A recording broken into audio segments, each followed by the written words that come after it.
Good morning, this is Anna Amelia from North East Animal Rights. I'm absolutely delighted to have Jay Wilde with me today from Bradley Nook Farm. Another one of the interviews we have as a series on the Saturday Spotlight.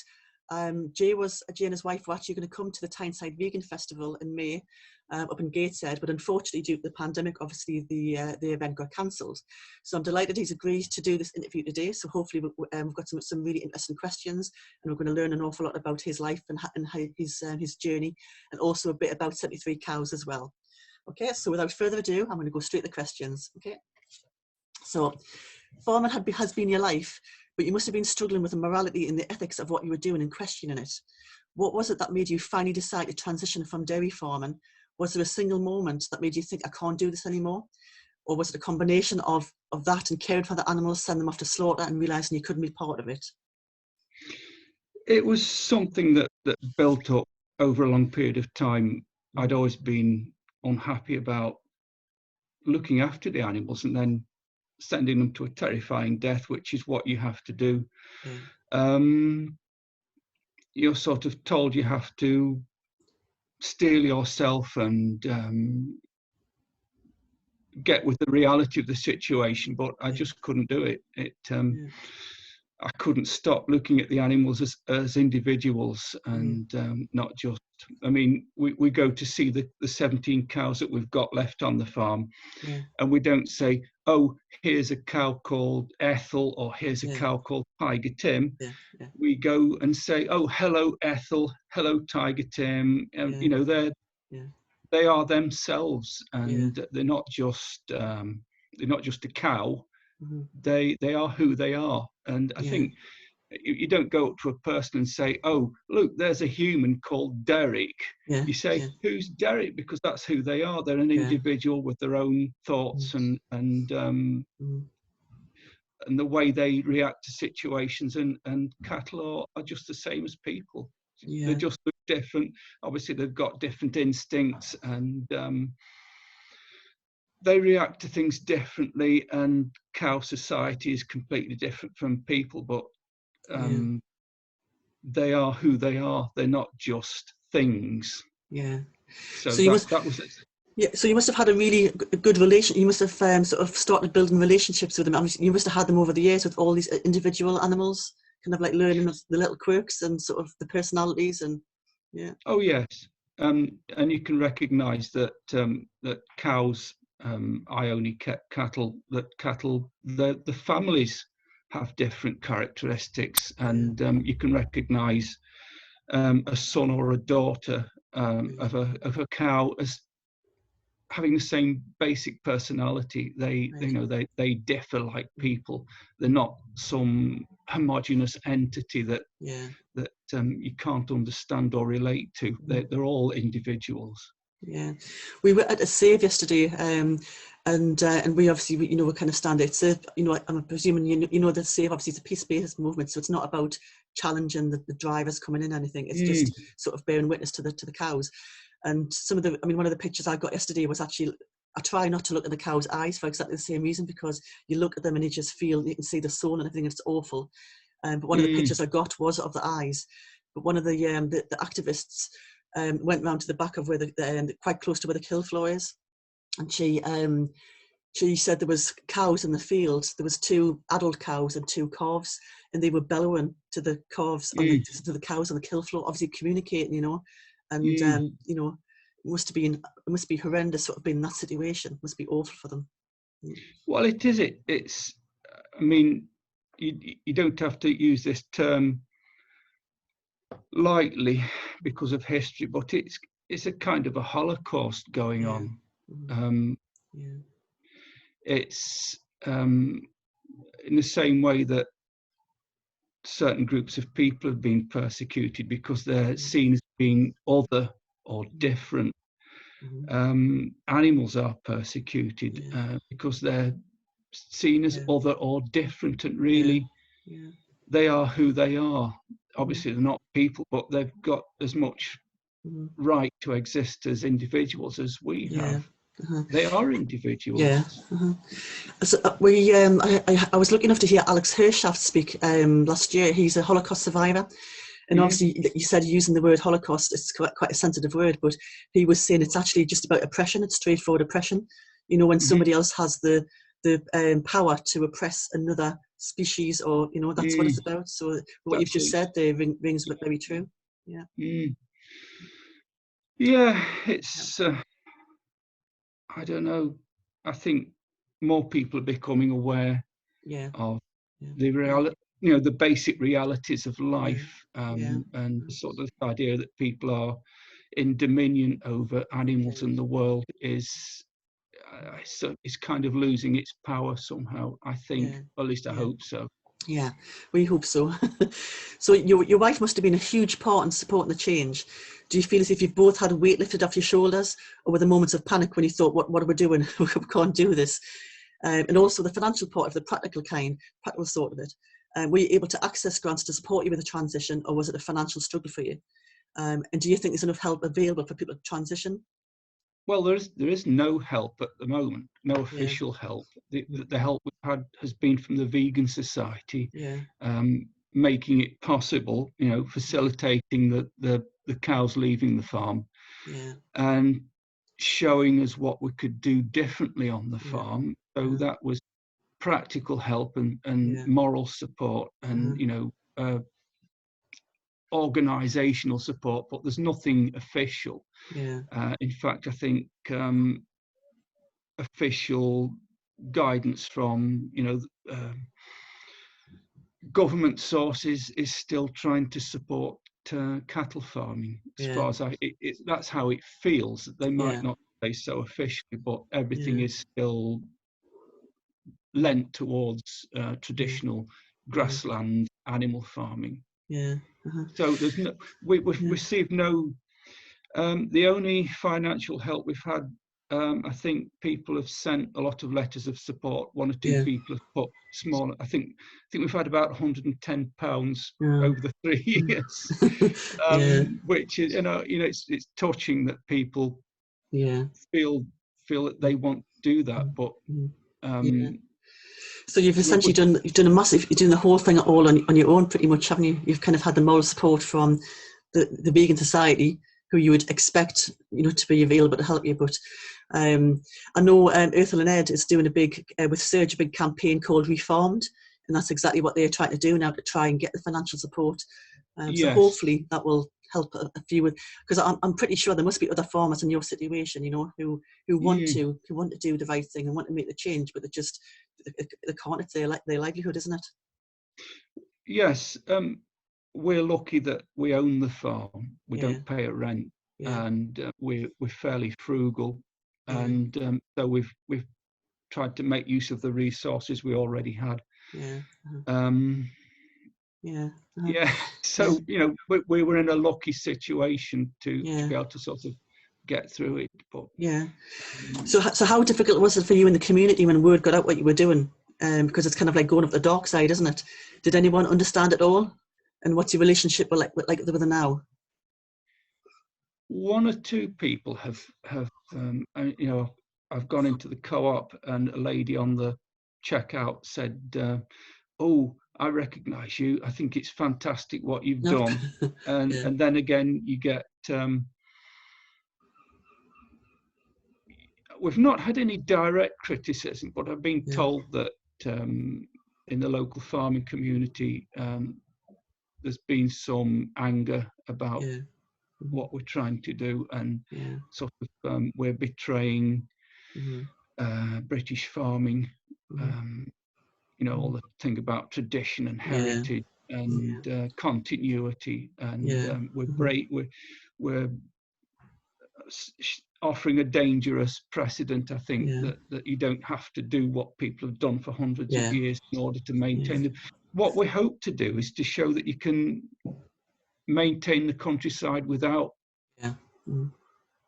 traditional farming techniques and exploitation. And so that's it's not as grand as rewilding, but we're trying to show that you can do it without. Here's Katja with a cup of tea. I was going to say, there's your cup of tea there. Good morning. Nice to meet you as well. So how did you feel when you were approached by Alex Lockwood to make the film? In our group, we've all watched it. I've put the link on, and everybody's absolutely been thrilled with it. Loved it, absolutely loved it. So how did you feel when you got to see it as well? When he approached us, the initial sort of publicity was quietening down, and this guy, well, Katja says not really, but that's how I remember. Anyway, this guy, he said, I'm a filmmaker, and my girlfriend's, who's a vegan's, heard about what you've done on the farm. Okay. And So am I joining? yes, you might as well. And he said, somebody, I guess you've had a lot of publicity. Somebody's want to have made a film of what you've done, but can I make something, for my own satisfaction, really? And so he said yes, not absolutely not expecting what would happen as a consequence. And so I think what he said was, I thought somebody should make a film about it. Yeah. But it didn't occur to him that it should be him. So he approached us in December, and the cows went in June. Yeah. So his girlfriend nudged him. She's very nice. She now works for the Vegan Society. All right. Okay. On the back of the. She wrote a very, very poignant letter. What our Jay's decision really has meant for many people, and how many people have started doing different things on the back of that. And Alex, I mean, he's a made man. He's not. He's left corporate filmmaking behind. Sorry, I'm butting in. I don't know where you're going with your interview. I think as well. No, I think something I'd like to say is that this all started. It wasn't some grand plan. I didn't set out to sort of cause publicity, and it was just strictly a personal thing at first, and it kind of just kept growing and growing. So I didn't have any grand plan. That it was just, I didn't want to do the farming anymore, and people said, "Oh, we want to help you to do this and encourage you to do it," and it all kind of grew from that. So I mentioned about the saves. So what do you think about the saves? Do you think, I mean, from my point of view, obviously we can't go in and rescue cows. It's not like direct action or anything. You kind of like literally seeing cows being taken into slaughter, and there's literally nothing you can do about it. But the positive side for me is obviously we're raising awareness. So what do you think? I mean, did you ever come across anybody doing anything like that when you were taking your cows in, or what's your general opinion about how the saves work? No, we never encountered activists. We had, unfortunately, we had to take most of the cows to the slaughterhouse ourselves, and as you described earlier, we unloaded them into the pens around the back of the slaughterhouse, and you could smell the smells and hear the noises coming from inside the building, and I'm sure the animals had got a pretty good idea what was going to happen. That's what made it so difficult to do, because we were only too aware of exactly what was going to happen a few hours probably after we abandoned our animals there. But I think it's good for people to be there bearing witness, because without publicity, these things get swept under the carpet. It's a convenient thing to ignore the reality of what meat farming entails. And it must comfort the animals to some extent to see to feel somebody being sympathetic to them. It's anything is welcome at the moment. You can't stop it happening, so all you can do is be there and try to reassure them somehow. I mean, yesterday it was a funny sort of day, because normally you're totally kind of concentrating on the animals, but yesterday we had a few angry people. There was, and obviously it's a very difficult, you're told not to react. It's smile, gentle. It's a very much peace-based movement. But we had a particular driver, female farmer, come in with, she was very, very angry, honking the horn, shouting at us, trying to film us and everything. And obviously you've got to be really careful, because you'll be aware that one of our activists in Canada got killed. Yes. So we're much more kind of like, I mean, we've always been pretty careful, but it, you know, she was driving the truck at us when we were trying to get out of the way, and people were sort of saying what on earth's going on, and you know, I was kind of thinking that, you know, possibly she felt intimidated by the number of people who were there, but also because she felt as if she maybe realised it was like a defence mechanism. You know, she was kind of like thinking that she knows that she feels maybe trapped, and she knows that she doesn't want to do this, and she has no option, sort of thing. So, you know. Yeah.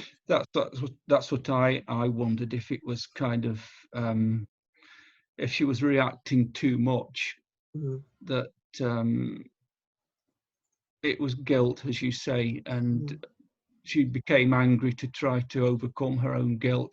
Yeah. That's how it sounds. Yeah. So have you visited your 73 cows since you released at the Hillside? Have you been down to see them? Only once, because it's quite a long drive. Yeah, and it is. Yeah. We're always busy. Yeah.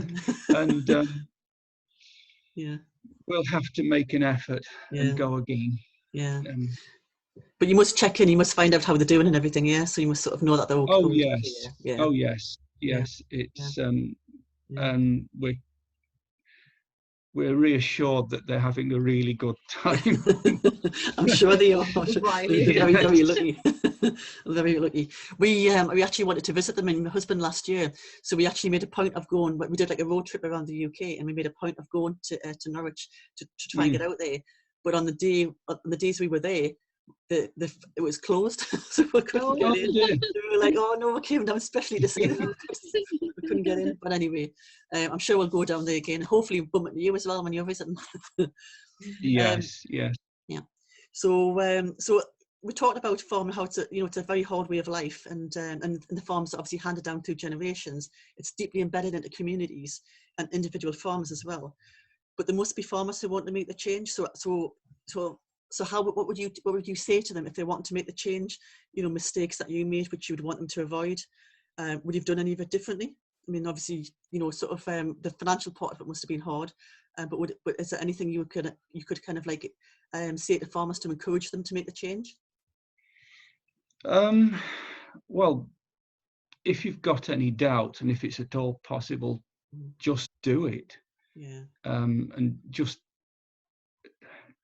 you will get criticism from your neighbours probably, but if you feel that that's what you want to do for yourself and for the animals, just do it. There's really, if you're beginning to doubt how you make your living, what's the point of carrying on? It's just destroying yourself, and you're betraying your own reality.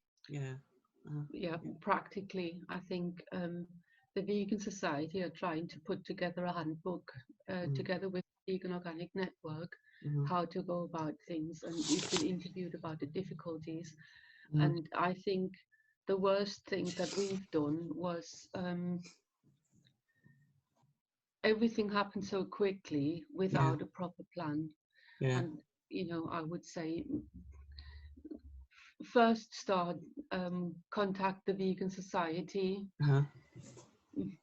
get support in finding out what else you can do with your land, get business advice, what you can do, and because that's the bit where we are still struggling. I know the Vegan Society will support us with crowdfunding, but everything, we've had so many obstacles. And very importantly, with the land, go to Natural England and see what restrictions there are on your land, if there is anything, because it took us about 1.5 years to get permission to plough, which has only happened recently. Because our land, is protected. Default. We have a default protection on the entire farm because the land has been farmed so gently that we have so much biodiversity that we have to ask if we can plough up a bit. It has to do with size of area where you work and stuff, but these things, there are rules and regulations about farmland. You can't just go and do what you like on your own land, even if you own it. So these things need to be checked out, and it's best to do that before you abandon your source of income without knowing what else you're going to do. I'd say probably would be easier now, because unbelievably, it's 2 years since the cows went to Hillside, and things have been happening since. As you say, the Refarm'd project is now starting, and things are changing. People's attitudes are changing. Support for veganism is increasing all the time, and we were the first. We didn't know anything about what or wasn't happening, but we seem to have been the first to do this, really. And so maybe the fact that we've done it does set some kind of not very efficient example of you can it can stop. be done. That's it. I would say also make what I'm trying to communicate to the vegan society, and this, I don't think they really get it, is this thing about rural isolation. For some reason, Jay's made the step and we've done this, but we don't see many people, and there are, we have neighbors, I'm sure they don't see anybody. And people need, apart from all the business stuff, they just personal support. And I don't just mean people who come and help do the work, I mean actual personal support. And because Jay doesn't say very much what's going on inside him, but and I've only been involved for 10 years, but I know what I've been dealing with guilt and thinking, rethinking my life, thinking how I've known all these things that I've learned since about what's going on in the meat industry and stuff. And it's quite a process to work through that. And I personally, I've become very, very depressed. We actually when we were talking to when we had this the angry farmer yesterday, I said to one of the activists, because they were sort of like saying how was she so angry, and I said, we used you as an example, and I said, at some point you would have done that. You would have kind of like, I don't mean being angry, but you would have driven to the slaughterhouse gates and sort of like, I know you said you didn't say activists, but other farmers will. So it's kind of, everybody's in a different sort of like stage of the process. Saying it could be the person we saw yesterday, it could be the last time she's decided that's it there and then, or it could be the start of her process where she's thinking, look, there's something wrong, I need to start thinking this through. And kind of, none of us were born vegan. That's what we see when we do outreach. We weren't born vegan, and we all came to it, at different stages of our life for different reasons as well. Some people came to it for health reasons or for the environment. And then you kind of, when you find out more about it, you kind of, you get involved with the animal side, For me, it was always about the animals, but it's not, but that doesn't mean that you can't be a good activist because you're coming from a different route. And I think what you've done is you've proven beyond, it must have been horrendous, sort of like you said, the depression and the mental health sort of issues I can imagine. I know when we do outreach and we do saves and things, and we always talk about mental health support for each other. We have people from Sea Shepherd who does, the Grind and the Faroe Islands, and they are, they're absolute heroes as well. I think everybody kind of like plays their part, and what you've done is absolutely monumental. It's absolutely massive, and we all think you're absolute heroes. You're absolutely inspirational to all of us at NIA. You really, really are, and around the country as well. So how do you feel about being in the public eye as well? Because obviously you went from being not in the public eye to being in this film, and people obviously recognise you now. So how do you feel about being in the public eye? Personally, I find it difficult because I don't like to see this old man on the screen.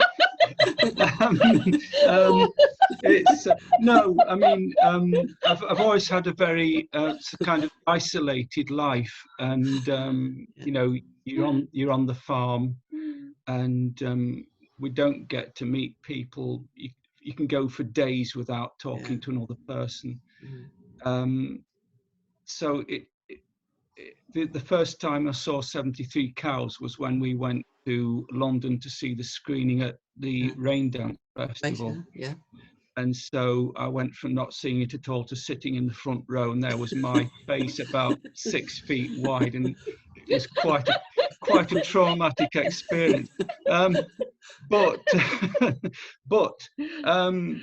from another aspect of it is, if it is having a good effect, and it is helping to raise people's awareness, then I'm just overwhelmed with gratitude that it might have some good effect. So it's a big responsibility on your shoulders as well, isn't it? Kind of, you are the trailblazers for this, you know, and everybody in the vegan world and animal rights knows who you both are.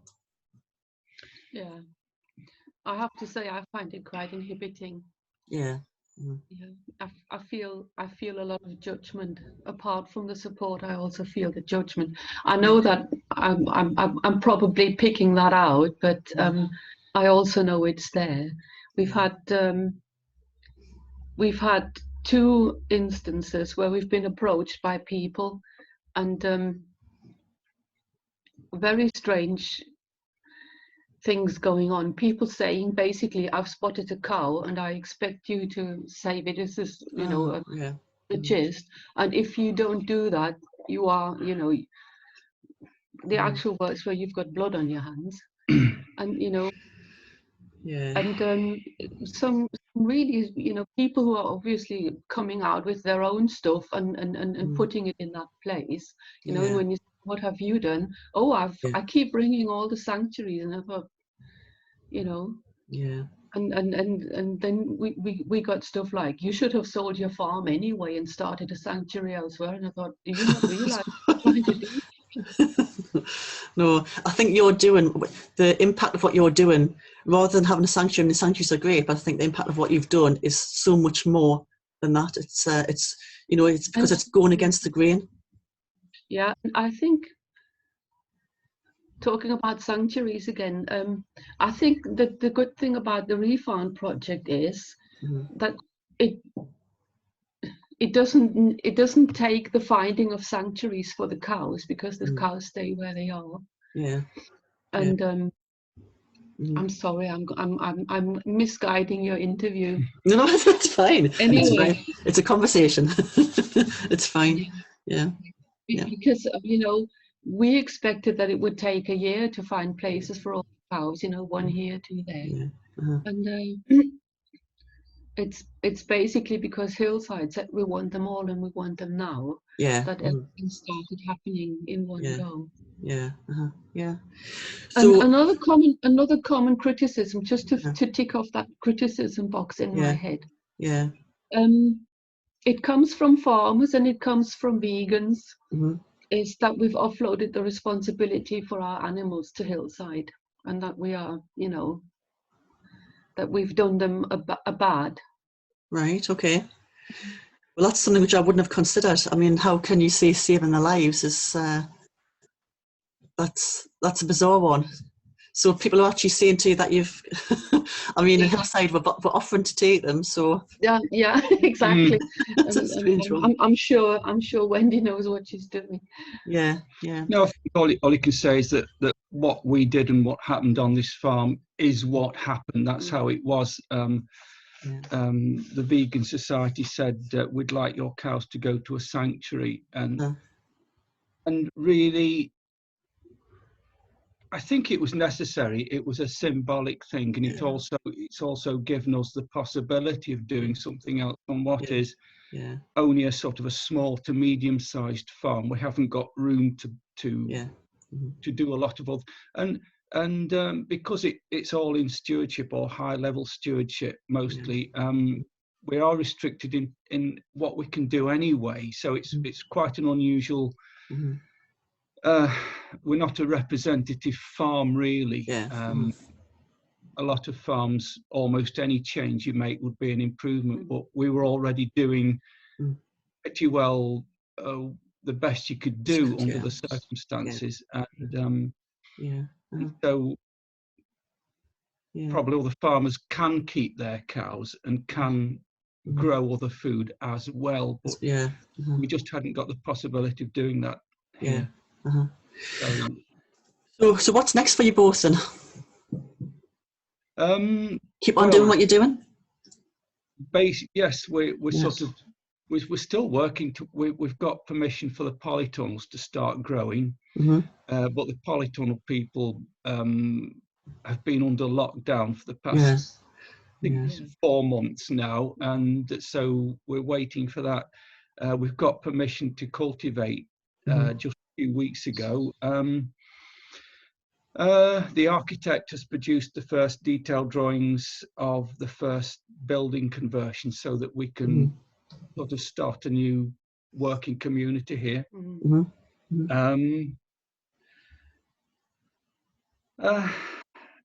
So at the moment we're going on with the day-to-day activities, making hay whenever we can at the moment. And are we allowed to say that we are working with Refarm'd? Right. Made it public. Yes. People are already speaking about well, it. For the purposes of this interview,